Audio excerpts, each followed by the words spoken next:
Welcome, everyone. I am here with Michael Russo, who is the Lundquist Professor of Sustainable Management in the College of Business here at the University of Oregon, where he also serves as the Academic Director at the Center for Sustainable Business Practices. His expertise and specialties include developing strategies for environmental management, creating business plans for mission-driven companies, and managing public policy issues. This year, Mike received the UO Sustainability Award for Research, an award sponsored by the Office of the Vice President of Research and Innovation. This award recognizes a University of Oregon researcher whose research has made significant contributions to human knowledge related to sustainability. The selection committee selected Mike for this award because he is, quote, one of the first scholars in the world to bring environmental sustainability into business schools and management research, and remains one of the most active and high-profile researchers in this space. It is my very great pleasure to welcome Mike Russo. Great. Thank you, Sarah. Great to be here. Yeah. So tell me a little bit about your work and what you did to win this award. Well, I think it goes back to graduate work in engineering, where I took courses that connected solar energy to engineering and building an infrastructure, and then went to work for a major utility and negotiated power purchase agreements in the early 1980s for wind and solar energy. Great job, really, really exciting. Got to be a prominent player in one of the major programs in the country, and then went back to school, got a PhD. And early in my career, I decided to study a really simple question, which was whether or not there was a connection between a company's environmental performance and profitability. And we got a very unique data set. And what we found is even after accounting for the effect of a bunch of other variables that drive profitability, companies that were greener were more profitable. And that was an award-winning paper. It got a lot of attention. It's been cited actually by about 5,000 other writers who have referenced it in their work. So it's really exciting. And I think the best part of that was one day I got a bill insert back in the days when we had paper inserts from Calvert Company, because I had a few dollars in their mutual funds, and they were talking about our research. So that was really exciting because we all want to make a real tangible contribution. So that was terrific. And then I branched out into some other areas. I came back to alternative energy, worked on entrepreneurship, and I've been lucky enough to be in interesting places just a little bit ahead of other people. And I just have had that knack, and it's served me well. And right now I do also a lot of professional service. And so I'm the editor of Organization and Environment, which is the leading journal in that area for the study of sustainability, organizations, and management. And I just came on board in January, and we're working very hard to elevate the role for that journal. And I guess I've just been really, really lucky and very happy to be in the place I am. Yeah, that sounds great. And I sort of am projecting, but I assumed that that was a surprising result back in the day, that people sort of thought, well, there's no way that'll be the answer. And you found out that it was, in fact, well, yes, Sarah, it was the beginning of this effort to examine whether or not there were trade-offs. Mm-hmm. And to the extent I was able to explore it, for the most part, on balance, there isn't this trade-off. Now, I'm not saying that in some isolated instances that there aren't some trade-offs, but one way to look at it is we know plenty of companies that have gone out of business for being socially irresponsible or environmentally irresponsible. We don't know too many that have gone out of business for being overly responsible or overly green. So what it suggests is in the area that we study, most companies haven't yet got to a point where there are serious trade-offs. Gotcha. Great. So on that note, then, what role can or should business schools play in the pursuit of sustainability, in your opinion, both in terms of academic research, but also in practice at companies and at organizations? I think we have an important role to play. The first thing we should do is listen. So go out and just get a sense of where organizations not only business, but also government, nonprofit, where they're coming from, what they need to know. And I wrote a book a couple of years ago called Companies on a Mission, which was about small and mid-size companies that have a commitment to environmental stewardship and social responsibility in addition to profitability. And, you know, when I did interviews, I had some questions I would ask everybody, but then I'd ask them, you know, I'd always open it up and ask them what they felt was interesting and try to probe in an open-ended way where they were coming from. Very fascinating. And when you talk to people, you realize that there's a lot that we can contribute in terms of understanding the long term, but then also appreciating how greater influences are translating into work at the level of the manager. For example, what's been clear for a very long time is that there's been calls for greater accountability on the part of companies, more reporting, more conformance with best practices. But the other thing that's interesting is at the same time, information technology is advancing. So what these things are doing is working together to drive this transparency movement. And so companies, one of the things that business schools can do, for example, is just study this as a larger kind of overall trend, but an important one that's driving outcomes at the level of organizations. And I think also it's important for us to appreciate, for those that are not in business, that might be activists or might be in government, how business thinks about these things, and that importantly, that there isn't just business. That business is made up of lots of different organizations, some of which clearly are environmental villains, but there are also a great many companies, including a large community of small and medium-sized companies that are trying to do things differently and live by a set of rules. And in the last about 10 years, there's been a whole movement to have different articles of incorporation for businesses like this, so that the mission can go on even when the founders retire or when they have to give up a certain control of the company to bring in money in order to grow. It's a very exciting thing to study. And so we have been studying these to try to appreciate how they influence businesses, and also things like environmental certification. So if you're in the market and you pick up a product and you look and it's got some environmental certifications, what are the best ones for companies? Which of those certifications resonate in the eyes of customers, and how can they communicate with customers in a way that conveys the principles on which they base the business? Yeah, fantastic. So, you know, talking about these values of sustainability, how do you teach them to your students, and what strategies do you use, and do you vary them for different class levels or different class sizes? Great topic. I teach usually courses that are in the 30, 40, and 50 student range.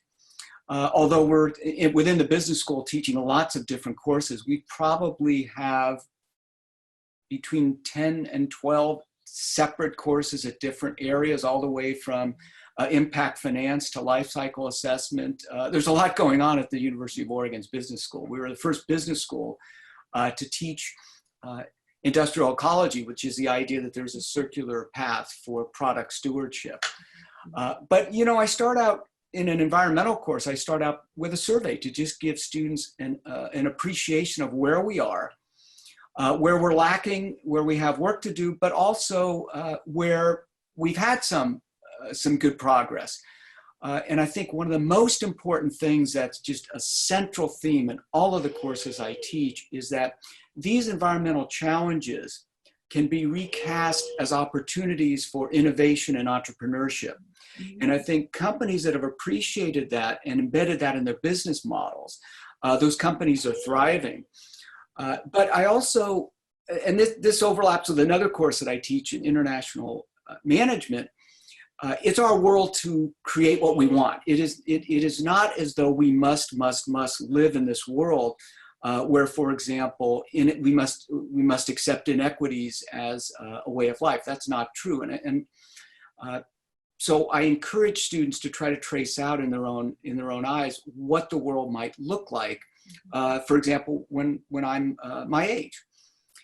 And then with respect to graduate and undergraduate, they're a little bit different. So in the graduate world, we work more closely with businesses. And so within a course that I teach, we'll frequently work with businesses. For example, a great project that we did years ago was we worked with Keen Footwear. And so they came to us and they were a little worried because the marketing rhetoric was outpacing their documentation of what they were doing. And we knew that they were a good company. So we had a 2-term project with MBA students that worked closely with them to develop a reporting system that would work for them within the boundaries that they had and their constraints. And they laid out a schedule for them to come up to speed and get their first report online. And so that was really exciting because it was a tangible product that came at the end of it. We were also approached by an electronics firm in Oregon to explore conflict minerals because they were worried about the extent that they didn't know about what was in the products that they were producing. And they were worried, frankly, that the stakeholder revolt over this issue was out of proportion to what they thought was a very small extent of the mineral in their products. And so we're able to study the supply chain and get back to them and give them some ideas. At the undergraduate level, it's fun. We always joke that teaching undergraduates is at least a little bit about entertainment. But we have great discussions. And there it's really interesting because we bring together students not only from the business school, but also from other majors. And so what they find typically is that they have actually a lot in common. There's areas that they disagree about globalization and green marketing, for example. But what I find particularly interesting when I put them together is that the business school students appreciate trade-offs, but they don't appreciate moral absolutes. And for a typical environmental studies student, it's exactly the opposite. So it's great for the business school students to understand that there are things we do because they're the right thing to do. And it's important for the environmental studies students to appreciate that there are costs associated with policies in terms of foregone opportunities and so forth. So they learn from each other, and that's a wonderful thing. And I think at the end of the term, it's very exciting for them, for both groups of students. And I think on campus, the sustainability minor is going to generate a lot of this learning. So that if you're an activist, you can come in and learn a little bit more about how business sees the world. If you're an architecture student, you can come in and learn a little bit about putting together a business model or dealing with permitting agencies. And if you're in the sciences, you can come in and take the minor and learn about entrepreneurship and how you might take your chemical process that has a green component and wrap around it some principles and launch a business. Yeah, and you're talking about the sustainability business minor that just enrolled this year in the College of Business here at the UO, which is fantastic. Yeah, it was wonderful getting that going. There was, of course, a little bit too much bureaucracy in my eyes, but there's always room for improvement there. But what was exciting was after 30 years, reaching out to so many department heads to gauge their interest and also secure their commitment to participate, and how great it was to interact with people that I knew. I hadn't seen it in committees or in the gym or wherever. And I was able to leverage so many of those wonderful relationships. And that's just the beginning of how we're going to expand sustainability here. We're also having a look within the major at what we can do at the undergraduate level. And we hope to have some groundwork in place and maybe some new programs by the end of the next academic year. Okay, well, that's exciting. Yeah. Yeah, and I love hearing you talk about, getting students to envision the future or to think about it. I mean, I often say that we made up the world the way it is now. Humans did. We can change it, right? We can decide how we want it to be to some extent. So, right, yeah. This is true. Yeah, that's great. So my last question is, and maybe we've touched on this a little bit, but why do you think it's important to engage with these sustainability topics at the University of Oregon? And this is a question I'm asking all of our award winners this year. And I'm thinking here of the sort of three-legged stool of sustainability model that includes environment, equity, and economy. So feel free to talk about whichever pieces resonate the most with you and with your work. Mm-hmm. Well, I think first and foremost, we are members of the university community. So as scholars, we create knowledge. We're able to address questions that people in organizations are frequently asked, but oftentimes don't have the resources or the inclination to really pursue. And I think in a business school, one of the things that we do is integrate our research into kind of questions that managers are presented with, these, presenting them with difficult truth, but then also asking what they can do to pursue more just and sustainable paths.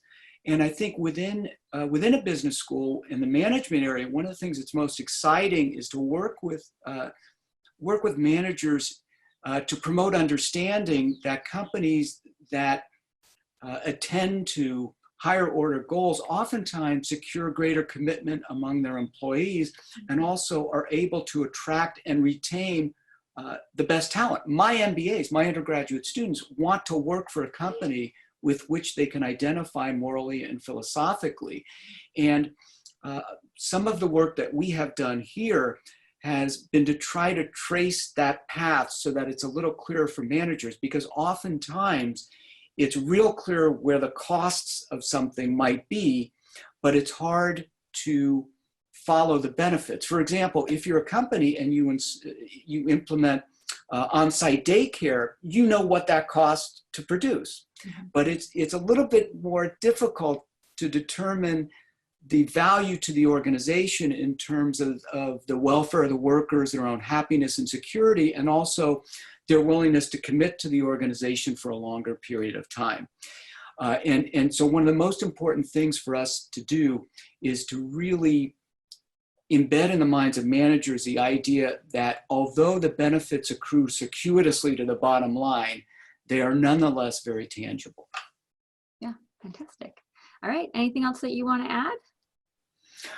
No, it's just a great pleasure to be here. And I think I've had a long career at the University of Oregon, and I try to spend a little bit of time every day being grateful for what I have.